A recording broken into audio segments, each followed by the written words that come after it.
Hey you guys, it's me KTB, and today I'm going to be reviewing The Fifth Wave by Yancey. I'll read you the synopsis first and then I'll give you my review. The first wave took out 500,000 people. The second wave put that number to shame. The third wave lasted a little longer, 12 weeks, 4 billion dead. In the fourth wave, you can't trust that people are still people. And the fifth wave, no one knows, but it's coming. On a lonely stretch of highway, Cassie runs from beings that only look human, who have scattered Earth's last survivors. To stay alone is to stay alive, until she meets Evan Walker.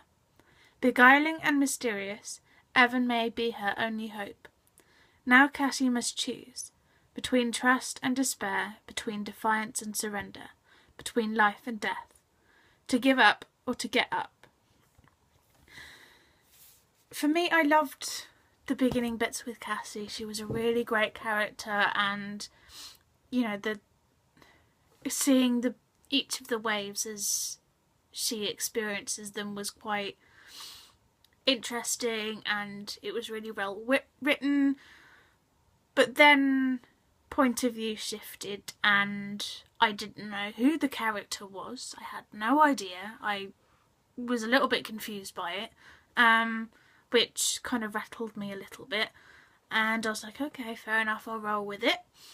Then it felt like there was another point of view change and another and then another, and I kind of lost track at how many there were. I had no idea whether there was just the one point of view change to another person, or whether there were 3, 4, 5.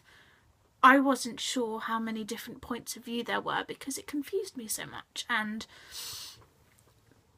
it kind of, my interest in the book kind of dipped with each change in point of view, which was kind of a bit I really liked the concept, which is why I kind of got it, and to have that confusion with all the point of view changes and stuff was a little bit slightly disappointing, but I did slowly make my way through. Took me a few weeks, which is quite a long time for me, mostly because when I find a really good story I get through it in like a night, mostly because I'm so absorbed in it and I just want to read on and on and on. And with this one I kind of ended up reading it in little chunks just because I kept giving up a little bit. It was mostly because of the POV change. It wasn't anything to do with the story. The story was well written and it was well thought out, but if it hadn't been for the POV change, I probably would have read it in a night, and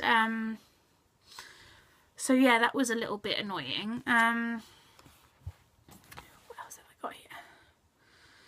So yeah, that was pretty much it for me. I haven't quite finished it yet, and I'm not sure if I want to, mostly because by the end I was kind of reading, a couple of paragraphs before giving up, and it'll probably end up being that way until I finish it, and with about 15% left to go, I wonder how long that's going to take me. I'm not sure if I want to get the second one, mostly because if it's got the same POV style changes in it, I don't think I could read another book like that. So I don't think I could read the next one or the one after that, because for me